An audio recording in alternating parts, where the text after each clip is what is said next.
All right, so now that we have the sky colors, let's dive into the mountain ranges. Let's start with the distance.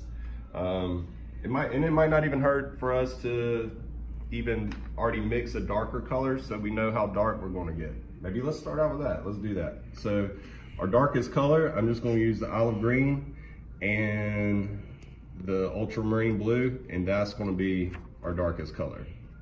It's gonna look pretty dark. It's not gonna look black, but it will look dark. It'll be our images in these trees. We'll have some of that. Now we can take that even a step forward. You can mix that same color, and I would suggest let's throw in a little bit of yellow ochre. Ochre is a warm, earthy tone, so you're gonna get more of an earthy green, especially with the olive green, which is definitely earthy. It's just doesn't have a ton of chroma in it.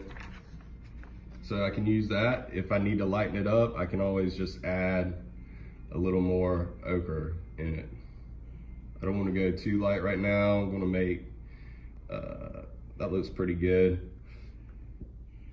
So this is gonna be like the highlight sorta maybe in this tree line.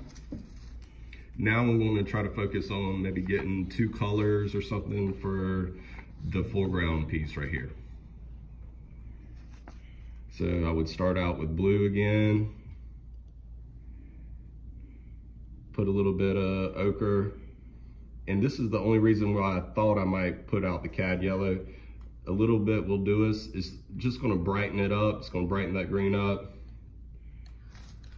It's gonna make it more of your green that you think about. That's way too dark right now. So what are our options? We can go back in to ochre. And instead of mixing a bigger pile, I can always just take a little bit off that color, place it on the side, and still have a lighter piece. I like that color. I think it's good. I think I might do something similar again. This time I might use just a little bit of white in it. And this is ultramarine, ochre, and a little bit of white. We really don't even need that cad yellow, so you might not even, that's looking more like us right there. I really like that color for our foreground. All right, so that's our foreground. Let's tackle the mountains real quick. So we got our sky, we have our foreground, and now let's just tackle these 1, 2, 3, 4, 5. We've got 5 different shapes of these mountains. So let's just start off with the lightest. Since the air, our sky, not the air, but since our sky has this nice yellow tone, let's add that to our mountain range. So I'm going to use the Naples and ultramarine blue. It's really light. We definitely need more blue in this, huh?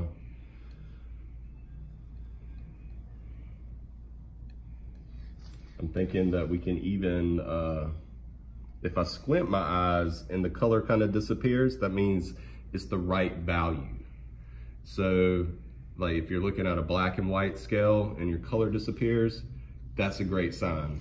We don't have to mix this exact color, but if we mix something and it disappears, that's perfect.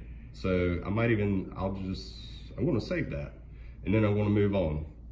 Let's go to the next one. That next one, remember I mixed that color and it looked pretty good. So let's mix something like that again. And that was just ultramarine and white. You fold it over a couple times, place it down, you're done. You don't have to, when you're mixing, you don't have to just keep smearing your paint like this. You don't really need it. You're wasting kind of time, and unless you like smearing, that's fine with me. Whatever makes you happy. Now, this is still a little too light, so I would add a little more blue to it.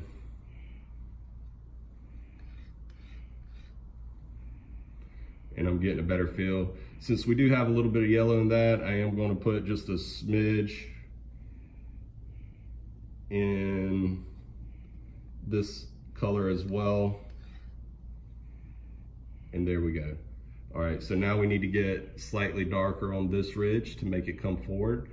Thing about spatial paintings like this, we have contrast and brighter colors up front, and then as space folds back in time, we get grayer, we get lighter, our sky's reflecting what we're seeing as well. I mean, that's what creates our distance. So we have a foreground, our middle ground, a background, and then our sky.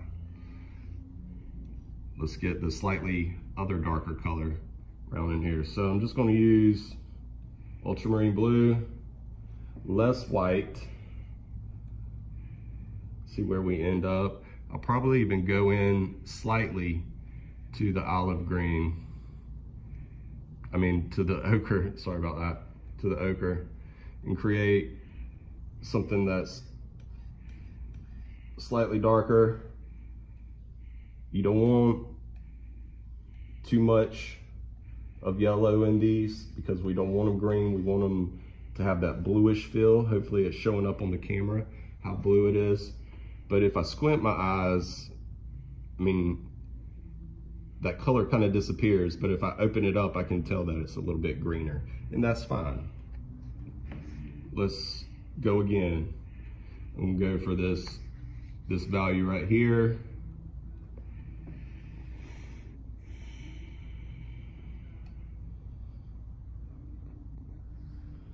Less white, more blue, and I did add a little bit of the ochre. So if I squint my eyes, it kind of disappears. I would do it just slightly lighter.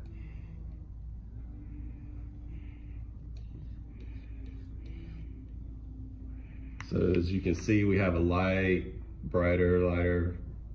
So we're having a grayscale right here at the moment too. The next one, I'll probably put in a little more blue. I might have to come over to the trusty toolkit, grab some more blue, put it out. And then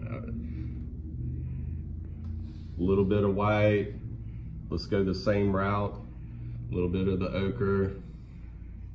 And let's see what kind of color we can come up with. So mixing this up, we're getting a good value. If I squint, it's disappearing a good bit. So I'm feeling pretty confident. We can make a great painting just using these colors. So let's get to it and I'll show you the next step.